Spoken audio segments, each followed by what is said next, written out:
because I was just Agreed. like, I mean, I still played a ridiculous amount of hours in that game, but the fact that I could be like a swords person, but also suddenly be able to level up. Yeah. Yeah, you like spellcasting and bowing and two-handed. It was like, mate, like I just want to pick a lane. Character. Pick a lane. Yeah, son. pick a lane. Pick a lane. Yeah, and just when you're do playing that. D&D, you're not doing everything, are you? You're doing one I thing. think that's the That thing. was it.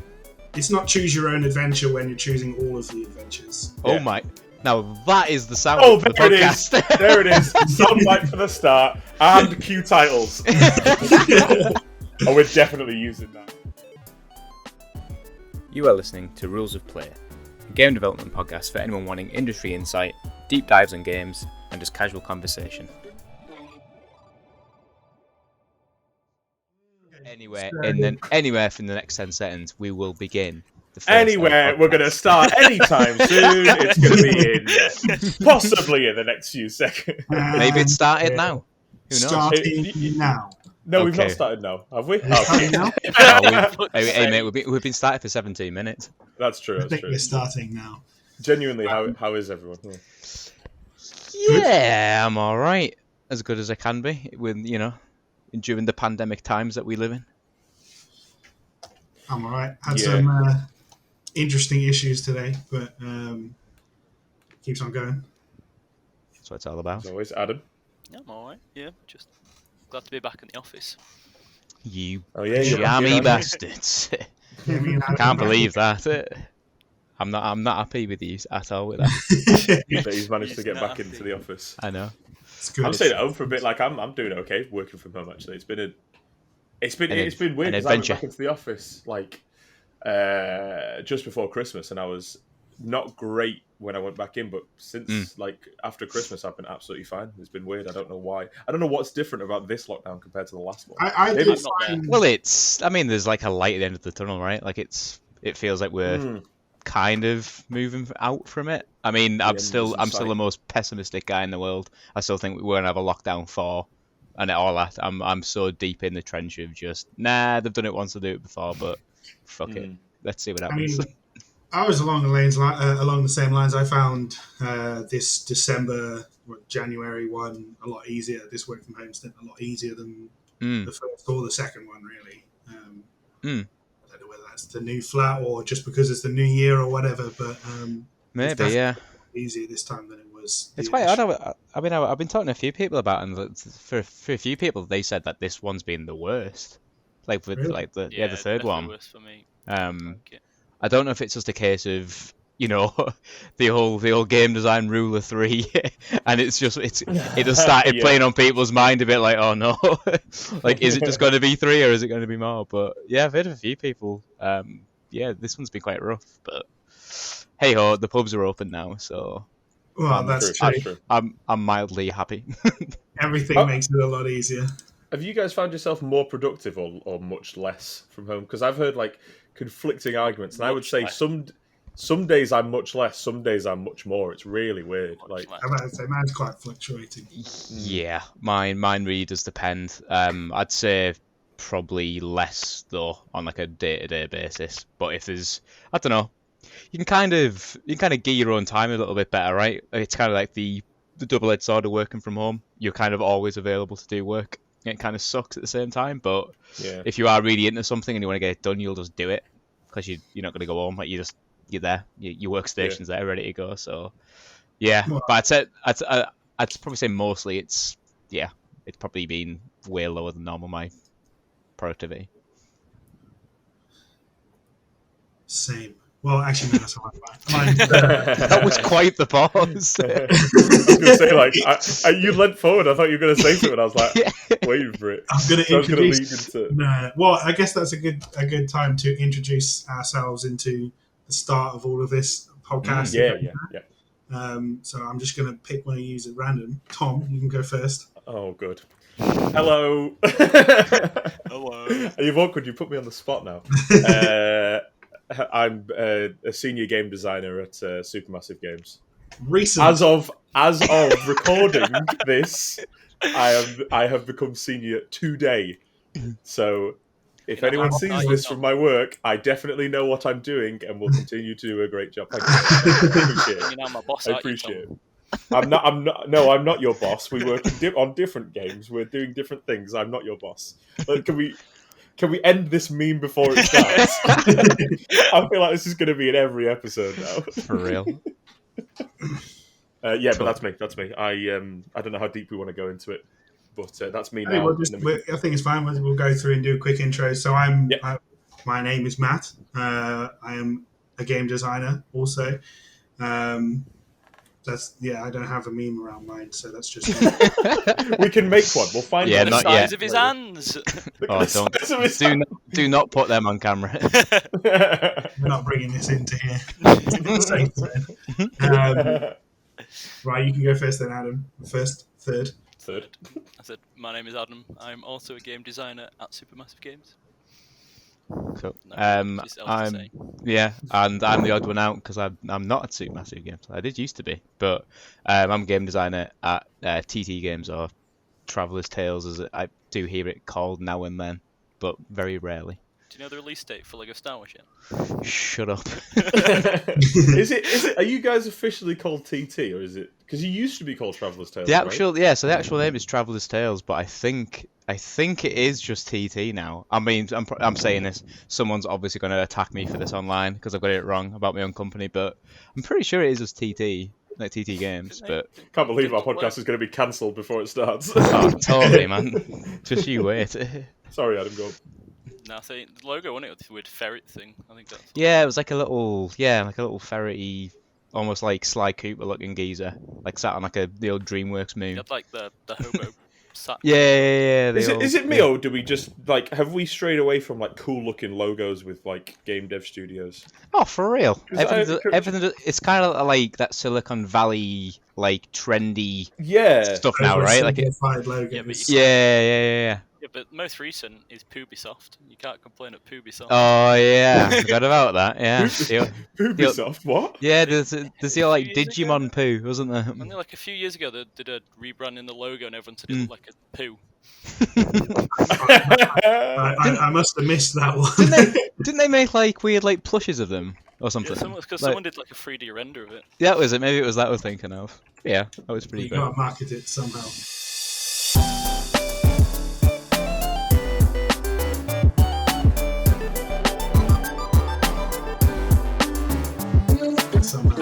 Well, we've introduced who we are and what we do. I guess we do the backstory bit. Oh, we're doing our origin stories. We're doing our origin stories. This episode is indeed called Beginnings. Oh shit! Origin story time. Who's going first? What we'll do? I can go first, I guess. Yeah, go for it. Let's go. Well, I guess we'll do our origins and also favourite games and stuff. I mean, mine's is quite simple, really. I've been playing games all my life with my brother and stuff, and then I didn't actually realise I wanted to go into games for quite a while. Like, I've always been art and like entertainment instead of intellectual stuff because my brother was too smart at that, so I decided to do the art version of it. And then I was in college doing like film and stuff, and then I got like halfway through, I was in the final year, and then I was like, I just want to do something that I know I'll want to do, and then I just decided to apply to a games course around Guildford, actually in Farnham, of like a tiny uni of like 2,000 people, which is ridiculous. Like, it was smaller than my high school, but it was great. So like I did that. And I originally went in wanting to do concept art. So I went into that and then very, very quickly realized I was not good enough to be doing concept art for games.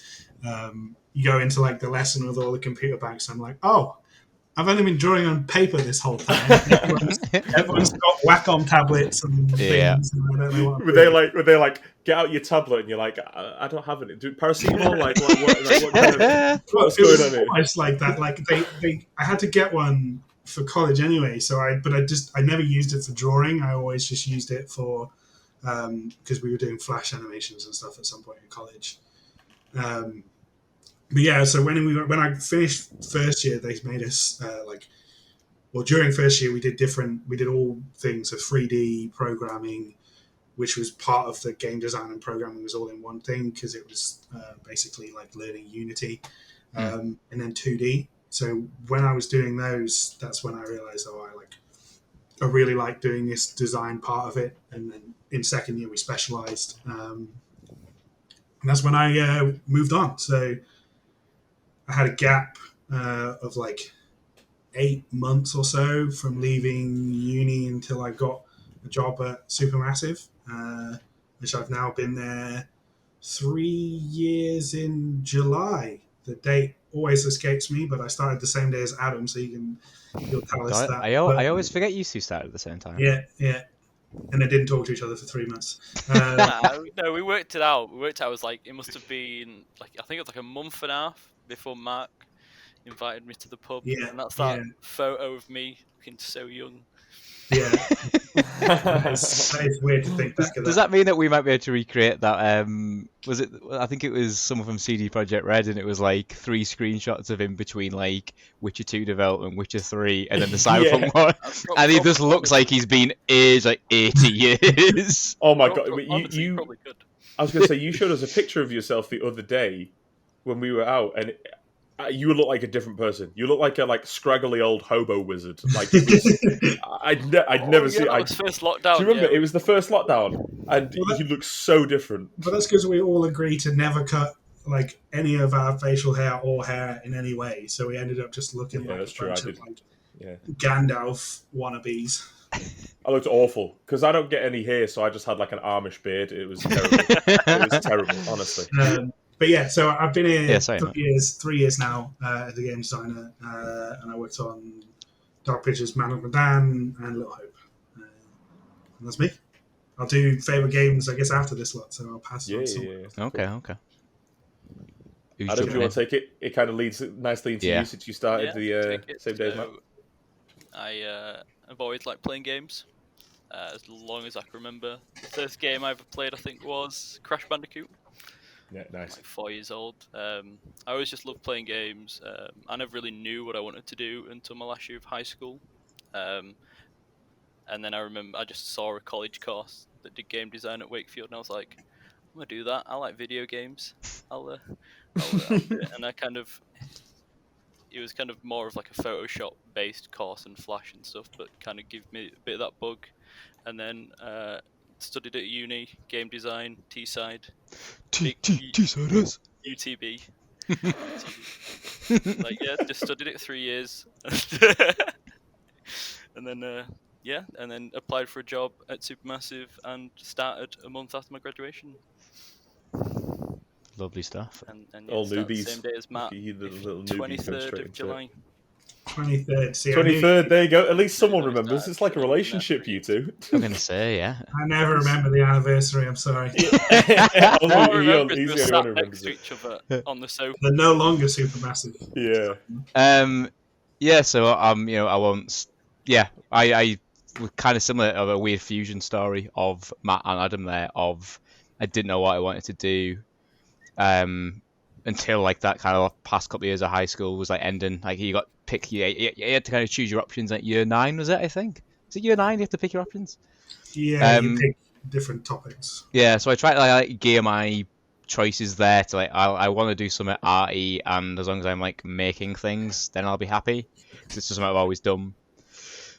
Finished then at school. Was obsessed with the behind the scenes stuff of like Halo 2 and 3, and that was like I need to make games. I don't know how I get there, but I want to make games someday. I just don't know how it's ever going to happen. Started looking around like sixth forms and colleges all over the northeast. None of them were like speaking to me of like these aren't going to give me skills where I want to be. Must have looked around my 8th college, and it was the one right in my hometown. It was like a tech college. And I was like, I'll look around it, but it's going to be a complete like wasted trip. And just as I was like giving up hope, I was like walking through. I took a shortcut through a building with my parents, and there was just loads of monitors everywhere, and there was like 3D models. I think it was like, I'm sure it was like the power armor from Fallout 3 or something as like a 3D model. And I was like, oh my god, that's video game stuff. That looks sick. And I was like, oh my god, like this was banging. Like I've seen this software, this wizardry software on those behind the scenes videos. And there was just this guy there who ended up being my college tutor. Shout out to McGrory. Matthew. Yeah, shout out to Matthew McGrory. And yeah, that was my college experience then. So I did 2 years on the course. It was a bit of like a mixed bag, kind of what you said before, Matt, with yours, when it was like do a bit of everything. So we were doing like little bits of concept art, little bits of like game designy stuff, and then even things like stop motion animation. So it was like a mixed bag of just go make shit, which was cool. And then Adam went to Teesside Uni. I did a year of that, changed courses to graphic design for a year because of reasons that I'll get into on another podcast, I'm sure. Came back onto the game design course, finished up in 2016, yeah, and then moved. I had a friend who was in QA at TT at the time, and I was like, I just need some kind of job in the industry for the time being. I'll worry about an actual, sorting like a design went out down the line. But I was like, I just want to get in the industry, so I did that. Was there for like 2 months, I think, maybe 2-3 months, and there was like an internal like design secondment, and I just applied for that and somehow got that, and yeah, the rest being history. Yeah, and I was at TT then. Obviously, I had a year down at Supermassive with these three, but then I kind of had I wasn't. Oh yeah! Oh my god! Yeah, we've never worked with each other. That's We've bizarre. never worked with each other. Tom. Oh my god! Yeah, I forgot about that. Yeah, yeah. And then I had a bit of an offer I couldn't really refuse at TT, so I was like, yeah, I'll come back. Yeah, that's been me up to now. So it's been like almost 5 years in the industry, which is kind of scary. Yeah. It's so interesting you say this is the smoothest of transitions into my story. It's so interesting. We love a segue. That you say the about the behind the scenes stuff, because that's the moment that I knew as well. And I remember I can pinpoint the exact moment that I knew I wanted to get into games. I was watching a behind the scenes documentary on not Fallout, on Elder Scrolls Oblivion. Oh, nice. And it was with Todd Howard, and I was watching Todd Howard talk about the game, and I was like, I have to do this, like, somehow. I want to do what he's doing. Yeah. Then realizing that he's the as well. Yeah, exactly. And then realizing that he is the director, and I'm like, oh well, I'm not going to get there anytime soon, but we'll see. I was like, I have to do something that he's doing, so I shoot for the stars. So I was looking around for game design courses all over Manchester and everything, and I found one at FutureWorks, which is similar to Matt. So this is where like the fusion of all three comes in. Is that it was a really small college, and it was only like 1,000 to 2,000 pupils, like students in all sorts of different types of media stuff. Yeah. So I did that for. I don't need to go into all that. It was very similar in the fact that we did all sorts of stuff and then specialised, blah blah blah. But then after that is we left and immediately set up our own indie studio. And this is where mine differs from you guys, I guess, is that we joined, myself and a few of the people entered a competition called Transfuser, which is run by the UK Games Fund. And it's for graduates to make a game in 10 weeks and then showcase it at EGX. So we were like fresh out of uni, showcasing a game that we made in 10 weeks, which was janky as fuck at EGX to people. And then we had to pitch for that, having never pitched for anything in our lives. And we somehow won it. We won that and got £25,000 from the UK Games Fund to set up our studio. We set that up in what year are we on now? 2016, end of 2016, we set that up. And we did that for a couple of years. We were making the game in the background while doing all sorts of outsourced work and things like that. And then it got to a point where it was about 2 months 2 months before we split. We realized that we were so fresh to this industry that we didn't actually know it. We didn't know anything about it. We just went in, and the fact that we managed to even survive for a year and a half, 2 years was great. Was sheer, in a lot of ways, was sheer luck. But we decided, let's go out and let's get our experience, and that's when I joined Supermassive, and the rest is history. Yeah, I guess. And then as of today, has been promoted to senior designer. Just thought I'd slip that in there again. Get in. Congratulations again. Yes. I mean, we're actually, as much as we're not so divided across the disciplines in the industry. We have sort of done all of the different entry points, really. Yeah, that was about to say, like, it's really interesting to see, you know, like Adam pretty much went straight in, like finished uni, I mean, went straight in. Yours was what? So was mine was like 8 months? 8 months or so. 8 months, I, yeah. I, Which I had the which is grind. common though. It's I'm about to common say, though that I think the long delay is normally quite common. it is, yeah. Like the kind of finishing uni and being shit, like there isn't a job waiting for me, hits people very, very late I into their mean, being at uni time, and it's like, oh fuck, yeah. There's Yeah. 1,000 people applying for these jobs, like all of the people that you Christ. were at uni with, they're also applying for. Exactly, And all the yeah. other- And even like the different entry that I did, it was still the same feeling that we had, because we didn't enter this until I think it was like literally a month before we graduated. We decided to enter it.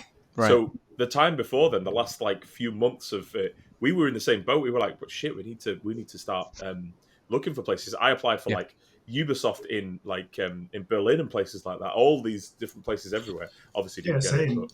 But... I mean, I think that's you. I mean, if you are like graduating or going to graduate or something and listening to this, I would say don't be unsurprised if you do have to do a grind. I'm sure we will do a whole episode on how to get into games and stuff. But like I was there for 8 months applying 3 days a week, working 3 days a week in HMV, and then I would work 4 days a week on portfolio stuff. So I think there's only a couple of people in my year that were like so shit hot that I think they had like jobs lined up for. Oh, there's always a handful, isn't there? Of just absolute wizards. Like, oh my god, like, but in my experience as well, they're always the most like humble people, and the most like, oh, I don't know if I'm good enough yet. It's like, are you serious? Like, it was so funny. There's the year previous to mine at FutureWorks, or the couple of years previous to mine,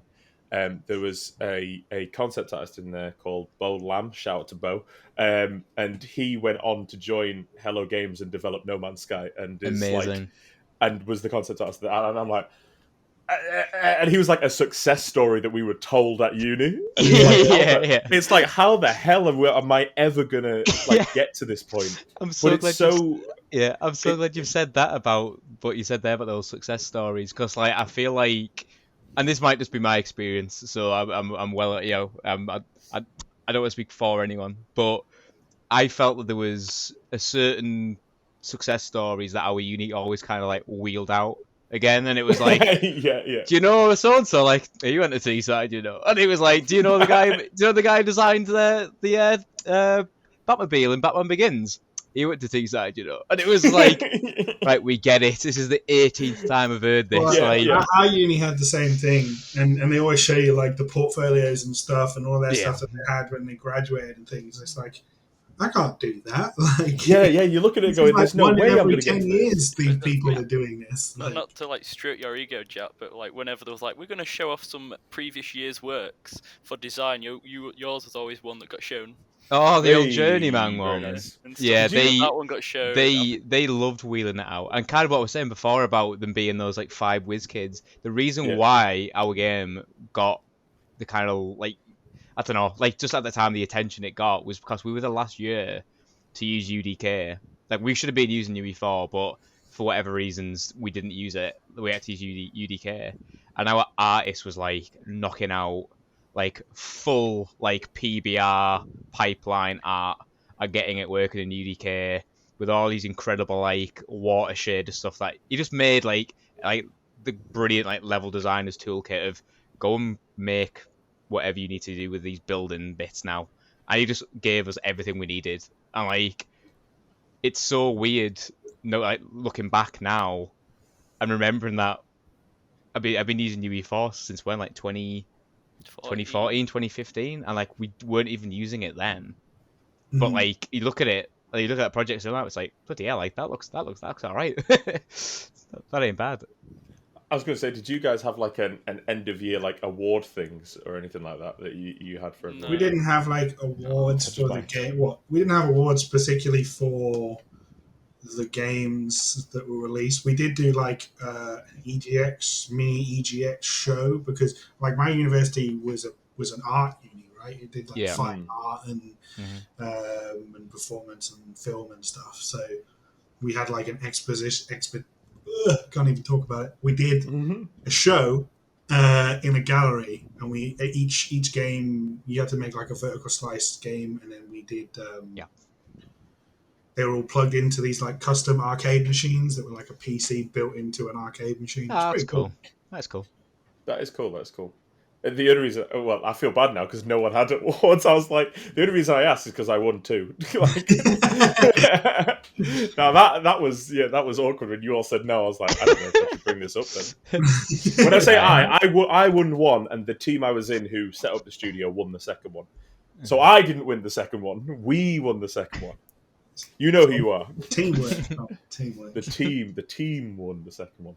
But that was like really interesting to see, because like it got to showcase like all of the work that went into the entire year. And although you're working with you're working with the class, obviously the game design class that was our one. The good thing about that award ceremony was you got to see everyone else's, like from the audio department, from the visual effects department, for all this stuff, and it was something that we really look forward to, to see, to showcase everyone's, and some of the people who've graduated from there now have like gone on to work with like BBC and Sky Sports and all these huge things, or like all that the huge companies like Ubisoft or and well, Supermassive for one. Like there's loads of people from my uni at Supermassive. Because we didn't have an awards thing. We just had a showcase. Every year. Expertise. It wasn't like an awards thing though. It was just a showcase on it, where like industry, they would invite industry to come around and look at final year projects and stuff. People got jobs off the back of it. People got contacts. It was. It was okay. I thought it got bigged up a lot. If I'm being brutally honest, like it was still good to be a part of it for sure. But yeah, I felt like it was because people from the industry coming in, and it was like, oh, awesome. Who are they gonna get? They're gonna get someone from Ubisoft Reflections. That's just down the road. And it was like, here's John from Skybet. Like, why? I mean, as was like, we were told to print. I don't get it. I had like a stack of business cards that I put out on the arcade machines and stuff. I had to stand there for 4 hours. Yeah, that's what those events were, weren't they? Like I remember for my FYP, I got like a composer. He did like all the music for it, and we ended up like releasing it on like Bandcamp at one point. And I just had like auto-generated Bandcamp codes just like on my desk next to business cards. Like, do you want a free EP? Like, there you go. Like, get an EP down your neck.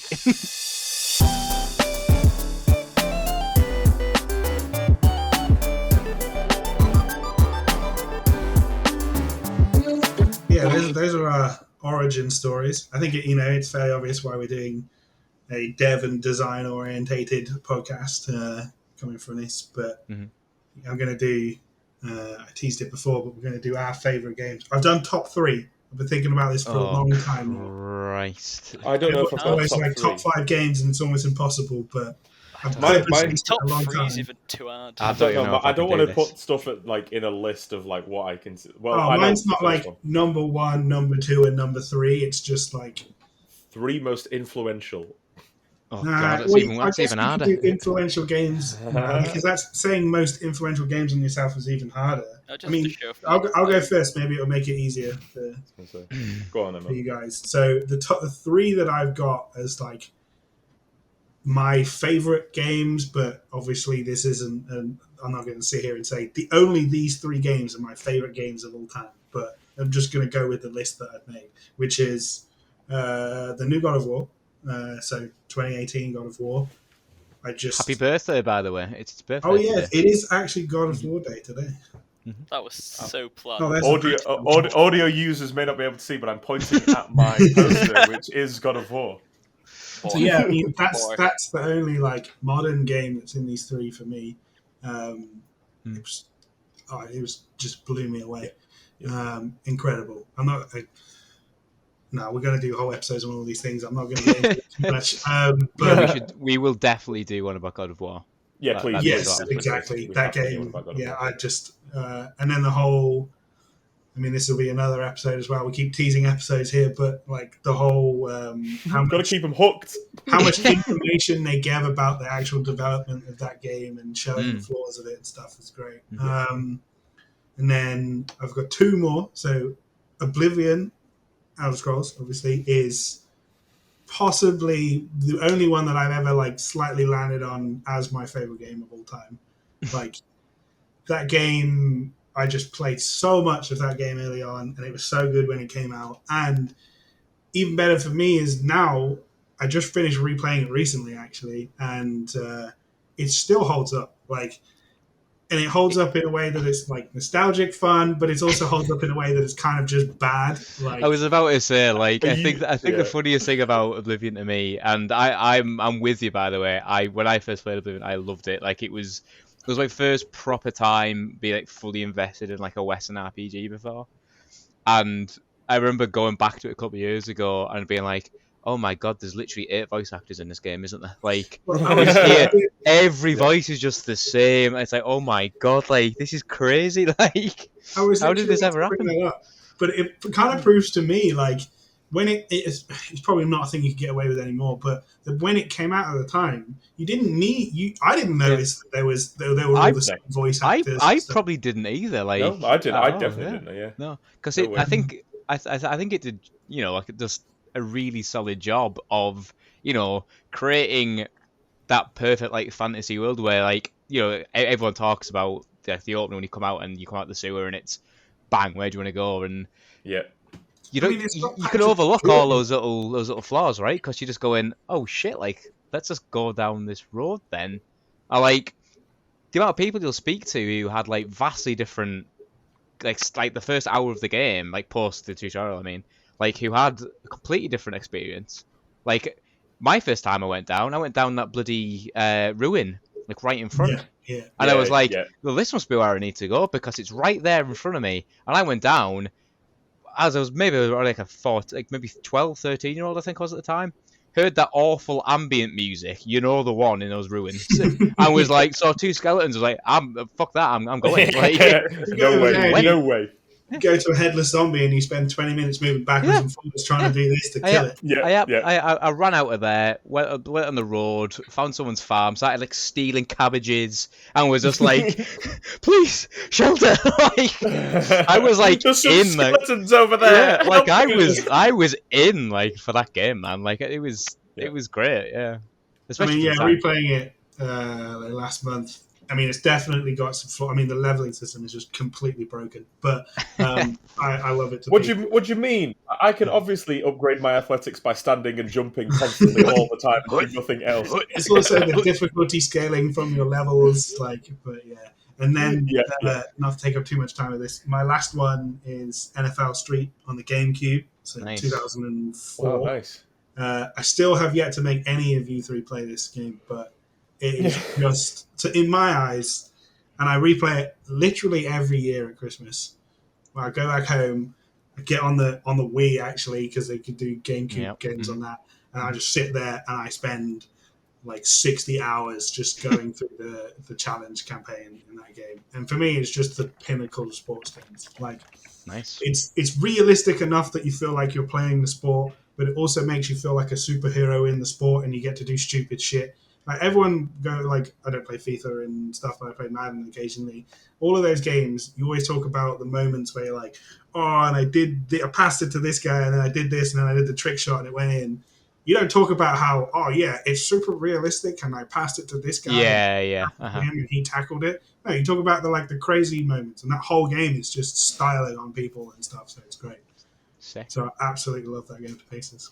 Nice. That's a good one. That's a really good one. Like, from a not just from a design perspective, but from a nostalgic value, I guess, for you personally as well. Oh yeah, which is kind of what I get from the Oblivion one. Is like, when I go back and play that, it's more of a nostalgic value from it as well. I think that was the main thing why Oblivion has stuck with me. And NFL Street, both of them have a very large nostalgia factor for me, but I think they're good standalone games by themselves anyway. I think NFL Street holds better now than Oblivion does.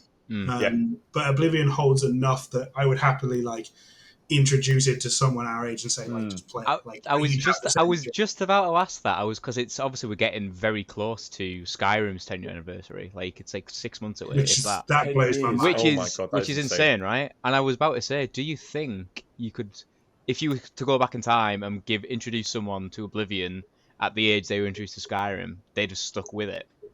Because like my big complaint, I've said to you a lot of time with Skyrim was, and don't get me wrong, I know Oblivion was a diluted version of Morrowind, really, but like Skyrim was a very like streamlined, like casual And every man's RPG, RPG. right? Exactly, yeah. Yeah.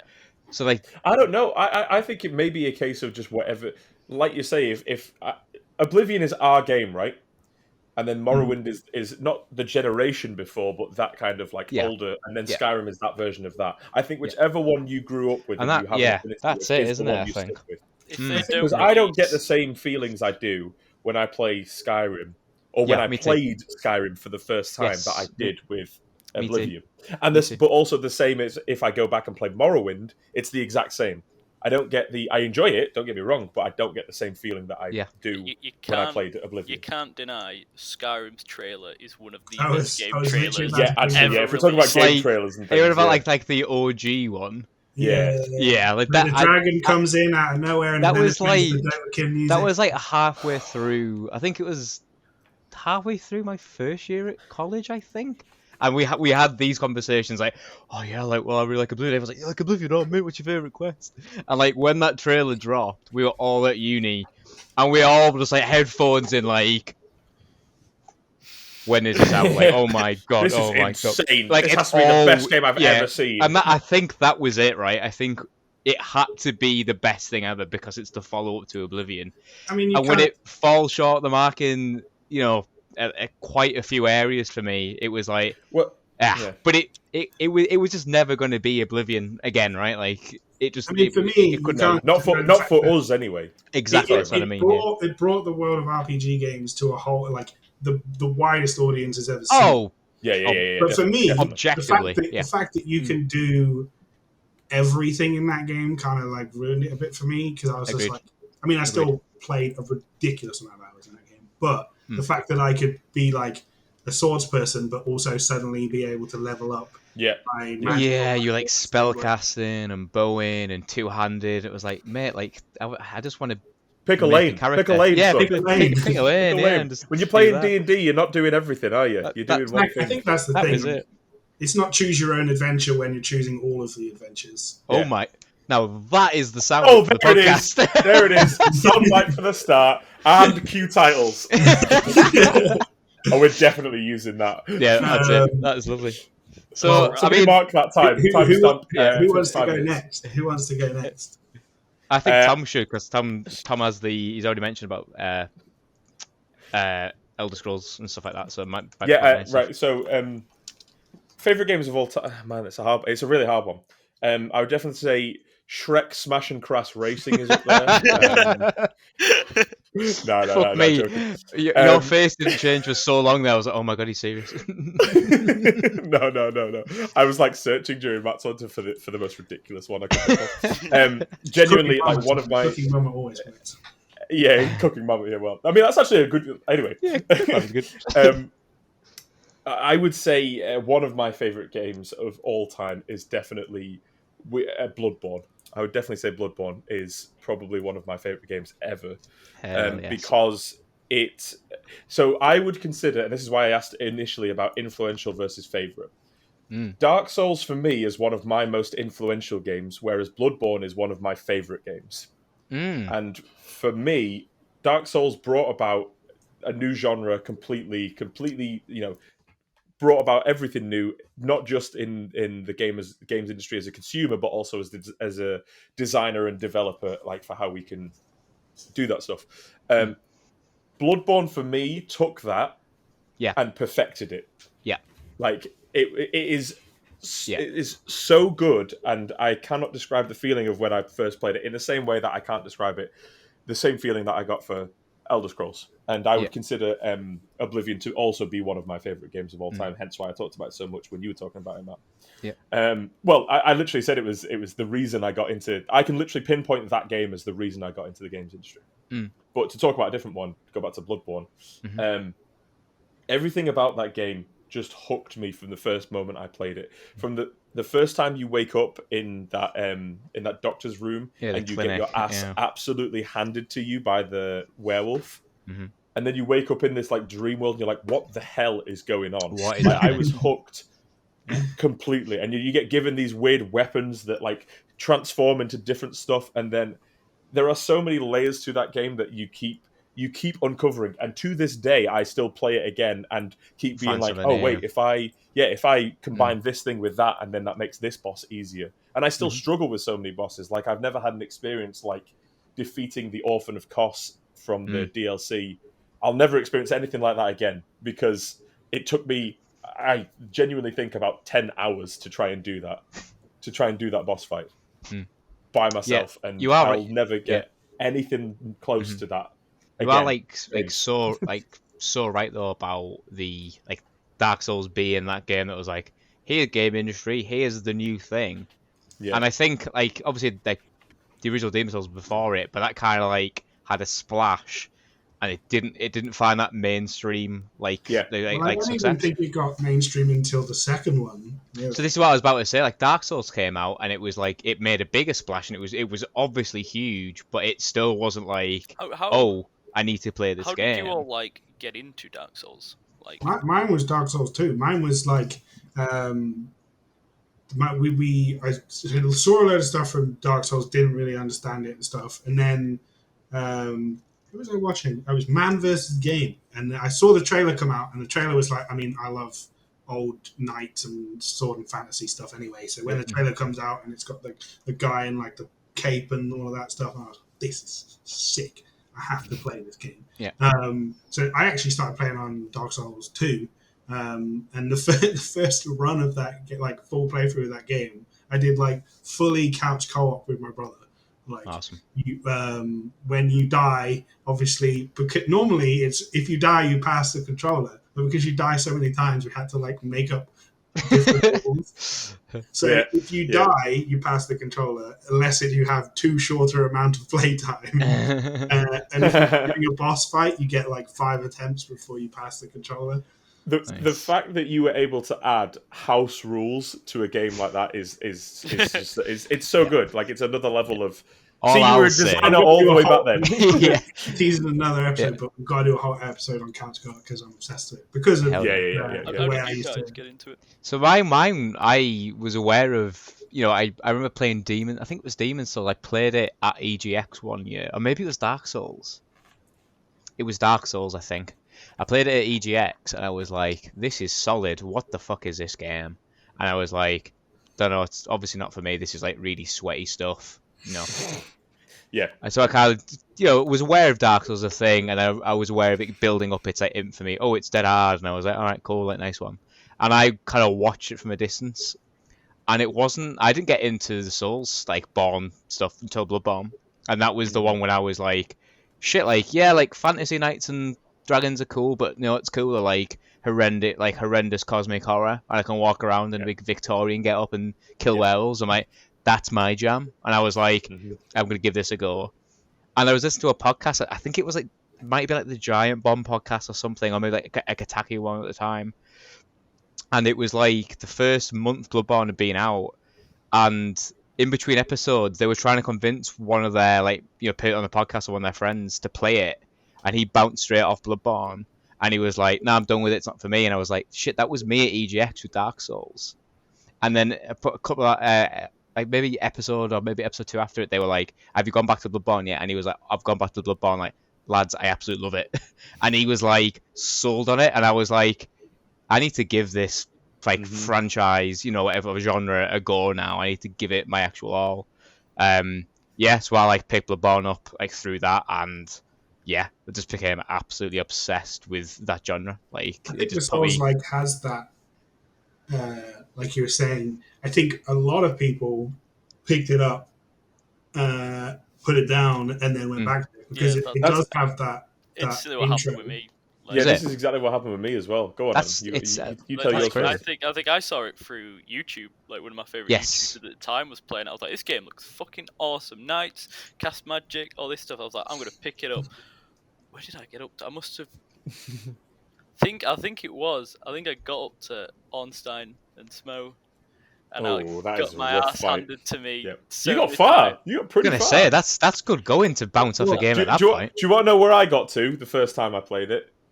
I got up to the what's the Taurus demon, which is on the bridge. Yeah, like before the dragon bridge. Yeah, before the dragon. I couldn't beat him. I smashed my controller because I was an angry boy back then, and I didn't go back to it for months. I mean, and now I went back, and as I said before, the rest is history. And now it's my favorite series of all time.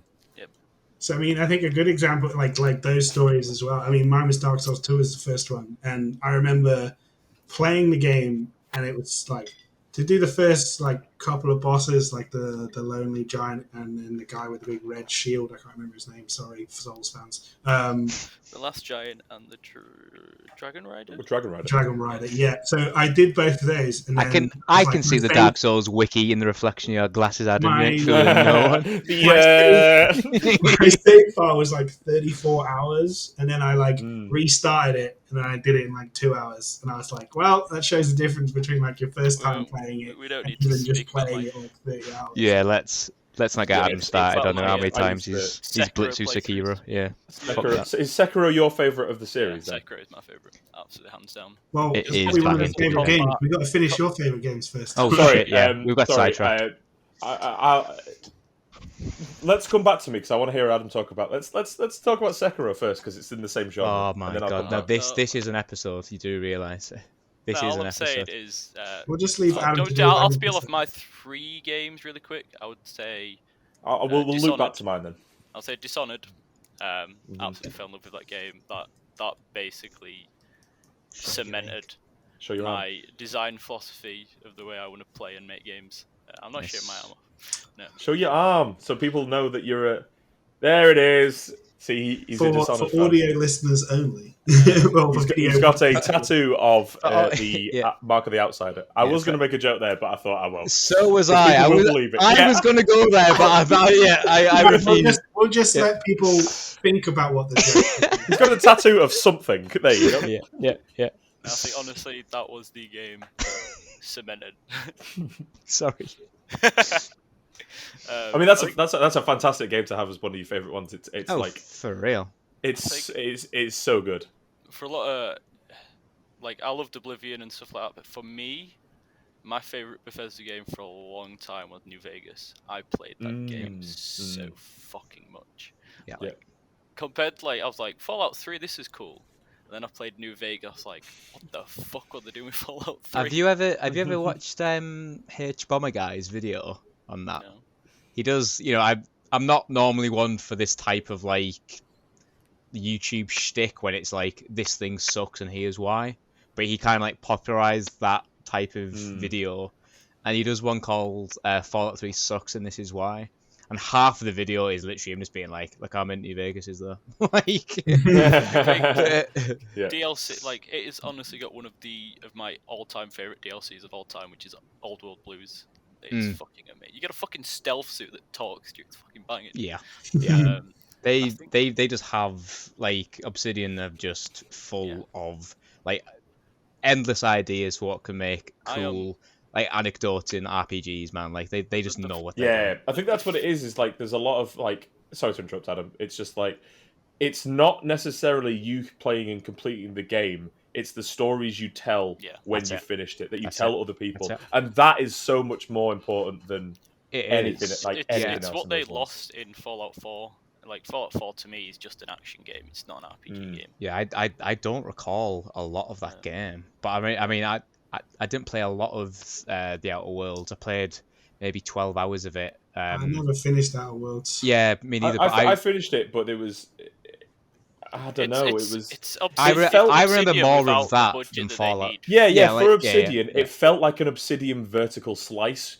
Even though it was even though it was 10 to 12 hours long, that to me is their vertical slice. It's here's what we can do. Give us the budget for a 60+ hour game. I remember the only time I was really proper vibing with that game was I can't remember the name of the place. When you go to like it's like a big marketplace, like an asteroid or something. The hub house, the hub world place where you go. Yeah, I can't remember what it's called. What's either. it It's been a called? while Is it since I something? played it. I was gonna say Hadley's Hope. That's the bloody colony from Aliens, I think, isn't it? It's something Heroes. like that, or it's like that place is Summit great. Shatterer or something. Yeah, and that was like, oh my god, like this is maybe Groundbreaker, Summit Breaker, I think. But that's when the game felt like, oh my god, this is what I wanted from this. Like it's super dense. There's loads of like vendors and stuff, loads of little mini side quests, loads of characters I can bump into and do stuff for, and yeah, like it's. I remember more of my time with that game than I do for the entirety of Fallout 4, and I can get friends who can vouch. When Fallout 4 launched, I was at uni, and all I did was literally play Fallout 4 for the first like week or so. Like I think I put like 60 hours into it in the first week. That E3 presentation they did for that release was banging. Like I still remember that E3 presentation. I mean the intro bit to Fallout 4, like the first couple of missions and all of that stuff is I can't deny that. No, they give you a power armor. Fucking but the power armor, the change to power armor doesn't make it. But now we're just doing an episode of Fallout 4. We can talk about it. We'll fit it. All I was going to say is that like I'm just excited about ZeniMax owning Bethesda and Obsidian now. So hopefully Obsidian can make a proper Fallout game again. That would be insane. Well, how cool is this? Both the games you've mentioned there are all under one umbrella now. Yeah. So you might find yourself all Xbox exclusive now. You might find yourself in a weird world where these studios like Arcane and Obsidian are just like, lads, do you want to get together and just like make sweetheart love and see what we can like? What level design what does your game? Like what does that game? Babies? Yeah, like what does that game look like? I don't know. I think that's a combination of something that so many different things that I don't know if it's going to work. That's my issue. Fuck knows if it will, but I mean, that's like something I wanted to try it. Love to see in the games industry as a whole is like, I mean, there's lots of co-dev stuff on games and different companies helping different companies out, but like an actual game collab, like companies that because you see so many times, right, where it's like devs from studios will make an indie studio and it'll say from the devs of blank. Yeah, but what would be? Can you imagine seeing a trailer and being like, "This looks awesome. What's this?" And it's like this huge studio x this huge studio, and they're making something, and you're like, "It's like a Smash reveal." Yeah. I'd want it to be of like completely like like opposite ends of the spectrum. Like from the devs that brought you Pro Evo 7. Like, and the guys who brought you Gears of War. And it's Nintendo and From Software. Yeah, just like what the oh my god, yes.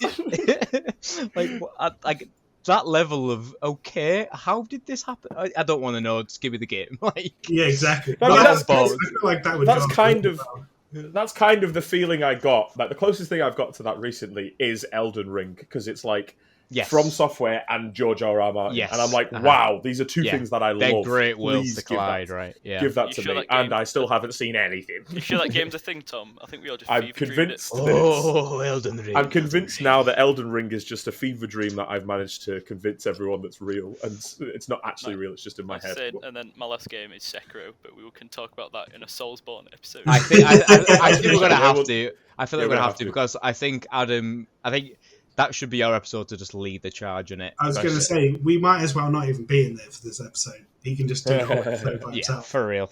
Definitely do a Soulsborne one, because I can talk for ages about Bloodborne. What was your third one, Tom? This may be a bit of a weird one, because I'm thinking about it, and since I played it and finished it last year, I would say Death Stranding is another one for me. Nice. That game hit me in ways I didn't think were possible. All right, question. To interrupt quick, did you cry at the end? I did. I cried for 15 minutes straight. Right? Genuinely. And I never saw me attaching myself to any of the ludicrous narrative that game was trying to put across. But I was hit like an absolute brick wall. I was like, why am I crying? You know what they say, like, you've got to give the players a journey to go through. That game takes that and puts it literally, because you've gone so far with these characters, and then the shit that happens at the end. Yeah. I mean, I don't want to spoil it, but I'm about to say no spoilers. I will play it. No spoilers. Totally play it, but Matt. It's great. It is I haven't stopped And thinking about it finish it. basically since I stopped playing that. That's why it's up there with me. Like it That's is pretty interesting. unbelievable. Plus Get the that PC case performances done. from. But yeah, you sent me the PC case. It looks cool. Plus the performances from people like Norman Reedus and Mads Mikkelsen and who's it who plays Die Hardman? I can't remember his name right now. His name right now? No, me neither. Don't know. I know you mean them. Sorry, mate, but I can't remember his name. Well, but anyway, the acting in that is absolutely phenomenal as well. And Bearing for me, in mind, like it's the design of it, I absolutely love. Yeah, like just about the actors there, like bear in mind that's a lot of like each of those actors like first game gigs, right? Yeah. And I think this is why whoever cast them, I don't know whether it was Kojima himself or what. It probably was with Norman Reedus because I think it was for all of them. I think he was really. I think it's a testament not only to the acting ability but also the direction, because there's so many times where actors from films and TV do games and it goes badly because they've never done it before. Yeah. It's a completely different medium. It's like you don't just do a scene a couple of times and then you get the take right. You got Tommy Earl Jenkins. That's it. It's Tommy Earl Jenkins. Different ways and different variations and stuff. So it's a completely different style of acting. But yeah, I mean, I think having not played it, I think Death Stranding is also a good showing to the next step that I'll use the term serious games can go and like prove how high fidelity and super serious a game. Well, that's like the really interesting thing about Death Stranding though, because I feel like it has this perception of like, oh, look at it, it's like it wants to be a film. And don't get me wrong, like Kojima goes Kojima with it, and he will just go like, here's like a 20-minute cutscene.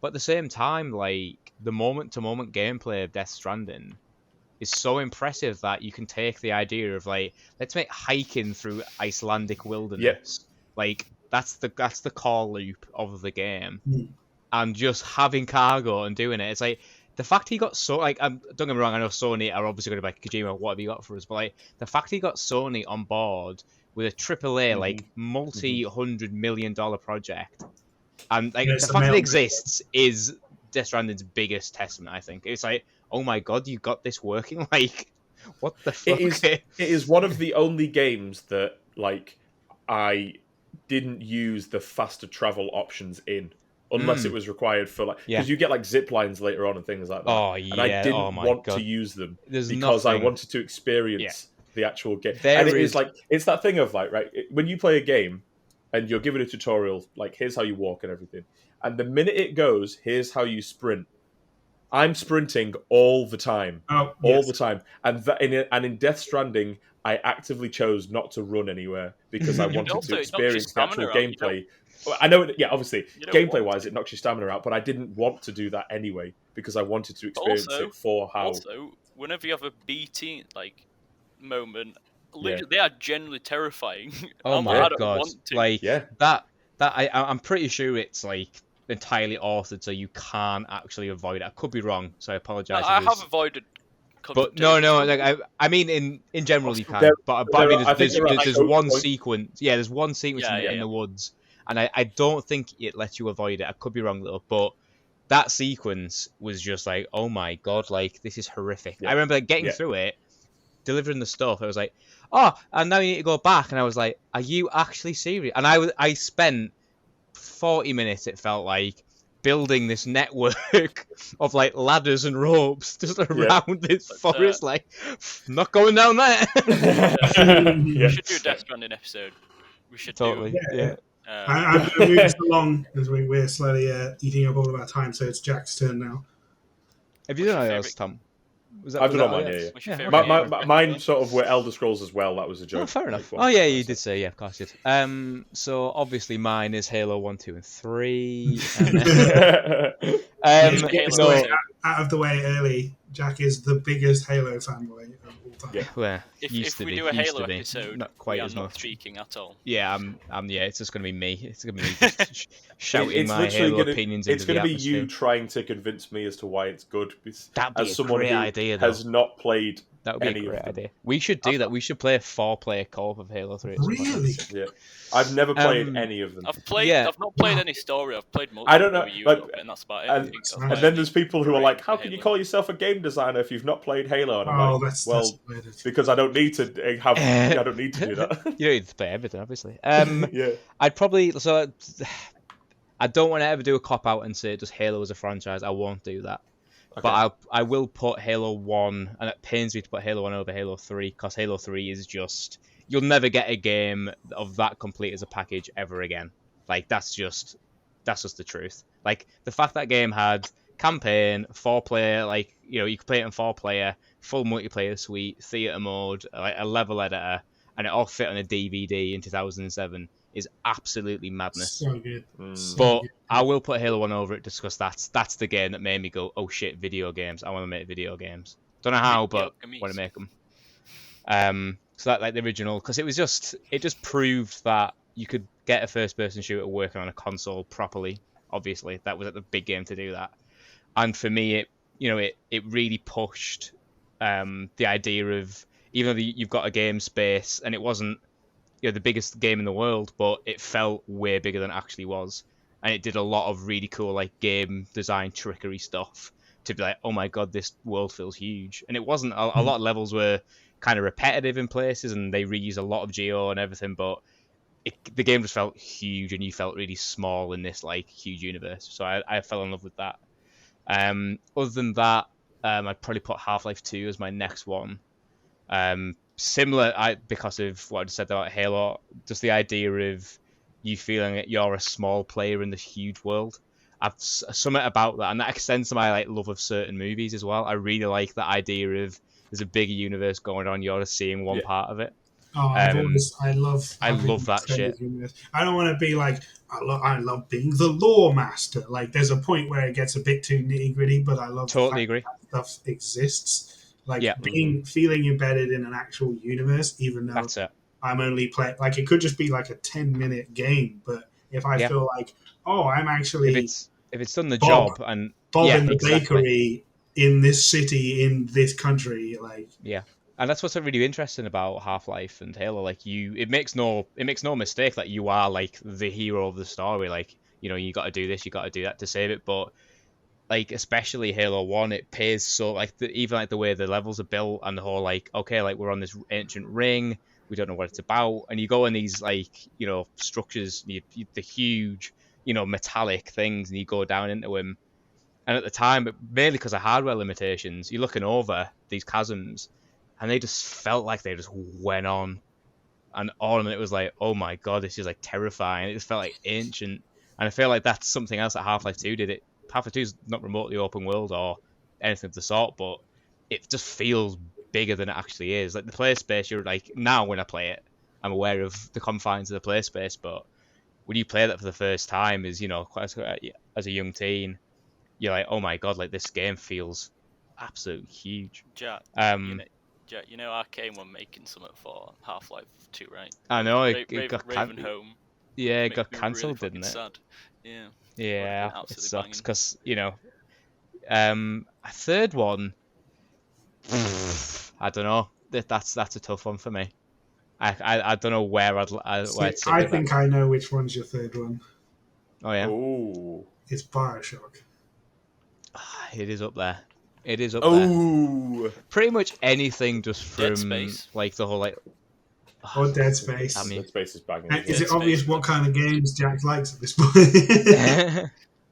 Pretty much like the whole like Bioshock ones. Honorable series mentions. Yeah, like that'll end up being my full list of honorable mentions. Bioshock's in my honorable mentions. Pretty much anything that like carries the torch of like Looking Glass Studios, so anything that's remotely System Shocky or Thief like I'm in. My two biggest anticipated games aren't anything really in AAA space. Like, it's two studios, like two indie devs, well, indie studios, I guess, who are like taking that torch and just running with it. What about Hood Outlaw Legends or whatever it is? That looks cool. Yeah, I'm hoping to see some cool stuff from that. Yeah, that looks awesome. Outlaws and Legends looks cool. Yeah. Mech Unitutor's working on it. Oh yeah, Jamie. Yeah, he's like lead designer, isn't he? Nice. Yeah. Third one. I I will put Bioshock like mainly because that was my real big time. I remember like sitting and fully immersing myself in that like immersive sim genre and like really getting it for the first time, because I like Bounce Off Thief when I was really young. Like I used to have it on like CDs on like our original computer. Actually, I've got my third. It just came to me. Return to Castle Wolfenstein, which was like the 2001 reimagining of Wolfenstein, because that was like my first time playing a first-person shooter on like our shitty PC back in the day, when I was just like, it didn't run like shit. I didn't have to like get my uncle to do loads of crazy stuff to get it working. It just kind of worked out of the box, and I was like, oh my god, I'm playing Wolfenstein again. After like being introduced to like the first-person shooters through the original Wolfenstein, not Doom like most people I think did. Everyone seems to have played Doom as their like first shooter game, but like my first shooter mine was always the original Wolfenstein. As much as I remember just go on. Definitely shouldn't have been my first shooter. I was just for real. Yeah, I mean, did anyone play Doom when they were like when they were over they were supposed the first to? Time? Well, yeah, when they were that's supposed to. yeah. I don't think anyone did. I think I was we were all playing like very young. GTA 3 at like 8 years old. I got in a lot of trouble with my parents for trying to hide a copy of GTA Vice City in another PS2 case. It was so taboo, wasn't it? It was crazy. I was playing the first GTA or the second. I had to show them. I was like, "Look, the only thing I do is do the flying cars cheat and fly around. That's all I do. I don't do anything else." And as soon as they're out, he's at the strip club. He's samurai sword. But then I'm also like, but listen to the radio. Look, it's all 80s songs. And they're oh like, my god! I was talking about this the other day. How sick the radio was in Vice City. City. Vice City has San Andreas might top it just because San Andreas' radio channels were beyond like something else. But like the Vice City one was so good though. Like so good. I mean, that's when it's got to be. We were going to do an episode, or we might still do an episode on like influential games. Grand Theft Auto has got to be like. I mean that's like one of the most. I think now, you know we feel outdated. We could. Though, no. That's what I mean. I feel like we could talk about Rockstar quite a lot because I know there's a lot of differing opinions in here. Even like Red Dead 2, like I know Adam's really not a big fan. Honest, and my favorite Rockstar game was LA Noire. Like, oh, LA Noire's so good. Like LA Noire is. Can you tell underappreciated? But like, yeah, I know. I mean, that stuff was a meme, but the technology that went into that was crazy. I was about to defend it as well. I was like he's got. It looks hilarious. Getting heated right near the end here. Some of the actual facial, like the facial in that game, was like groundbreaking for a lot of games like at the time. But like, you can't like it's heritage. It looks hilarious now. It does look hilarious now. I give it that. But yeah, I mean, I'll round us off a bit before we. Just start raging. We could have gone into a whole other thing there. I feel like all this podcast has been is us just going, and that's another time when we're prepared and we've got our factoid sheets ready to go. Like, but did you know? This is how you hook people in. So if anyone is still watching, then well done. You made it to the end. It's not just that. It's like because I feel like we could just speak for hours on each fucking topic. Yeah. And we don't want to just sit here and just constantly. Or episode 1 to be fucking 24 hours. That's it. That's a good segue anyway into the sort of rounding off. I think it's good. We got a good. I don't think we were too nostalgia focused on our favorite games, which is good. But yeah, I mean, this has been. I'm not doing the outro. This is Rules of Play, and this is kind of what we're going to be doing for a while now, hopefully. Yeah.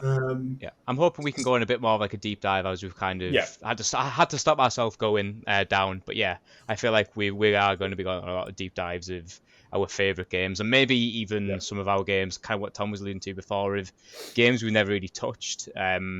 Or even more interesting, if we go down the avenue of games we actually don't like or we bounced off. Definitely. And try and revisit them through like the more like game dev eyes now, and see if our opinions have changed over the years and whatnot. Well, that's definitely so. I mean, you know, as we've teased all of this stuff, we're very ready to talk about everything, and you know, we want to do a lot of design focus as we're 4 designers, but you know, we want to show another part of the game dev as a whole and game development as a whole. You know, we feel like hopefully we can bring you guys into it as much as in a way as well.